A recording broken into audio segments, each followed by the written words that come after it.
Najprej, nisem vedel, če bomo v programu, pa vseeno bom nekaj povedal. Najprej vas vse skupaj lepo pozdravljam v Stanjevcih, v kulturnem domu v občini Gornji Petrovci. Dovolite mi, da najprej pozdravim magistra Radomira Žerjava in vesel sem, da je ta odločitev, da ste tukaj v Stanjevcih in da sem zelo vesel. Enako vsem pozdrav vsem tistim, ki ste prišli od blizu in daleč v občino Gornji Petrovci, ki je sicer velika, 66,8 kvadratnih kilometrov, ima pa samo 2240 prebivalcev. To je ena izmed poant, ki jo je potrebno tudi v Državnem zboru, v Vladi Republike Slovenije obelodaniti in približati na podlagi temeljitih analiz lokalne samouprave tudi analizo, ali smo si enaki med enakimi po Ustavi Republike Slovenije.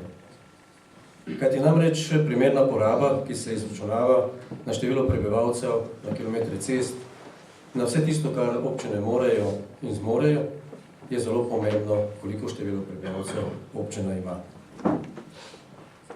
Skozi vsa ta leta, tam sicer zdaj ne vidimo vse od zadaj tiste slike, smo se morali v občini Gornji Petrovci, tako kot širom tega Goričkega, boriti z različnimi stvarmi.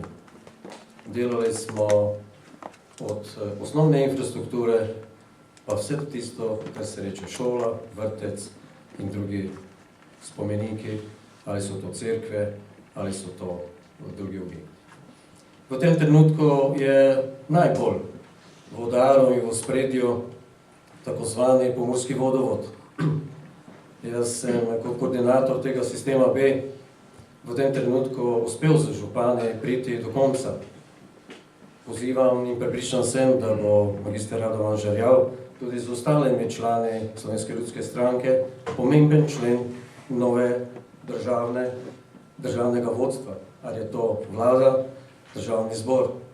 In zelo pomembno je, da se v ta program v naslednjih letih 12, 13, 14 in 15 uvrsti tudi pomurski vodovod, ki je v tej oceni z nabora projektov vreden blizu 92 milijonov evrov in je to ena od najpomembnejših zadev, ki v tem prostoru še ljudje rabijo.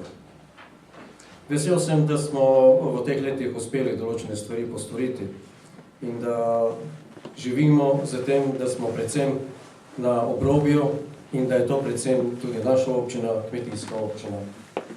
Res, da je nekaj zaposlenih z ozirom na število prebivalcev okrog 450, kar je za našo občino dobro.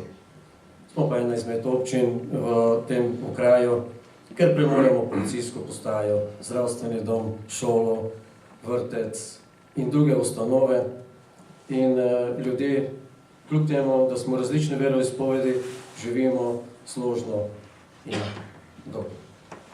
Konec koncev dokazujejo to tudi rezultati, ki smo jih v teh letih dosegli.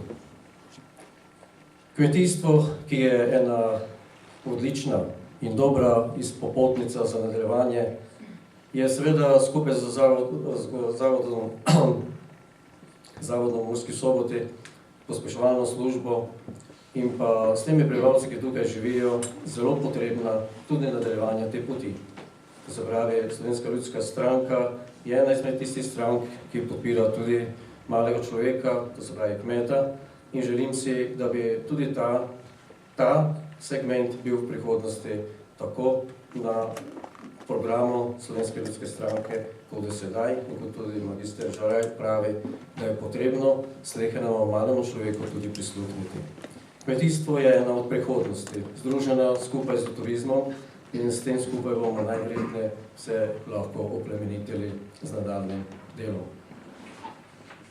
Želim si, da bi uspeli na državno-zborskih volitvah, ki se za par dni bodo seveda tudi zgodile.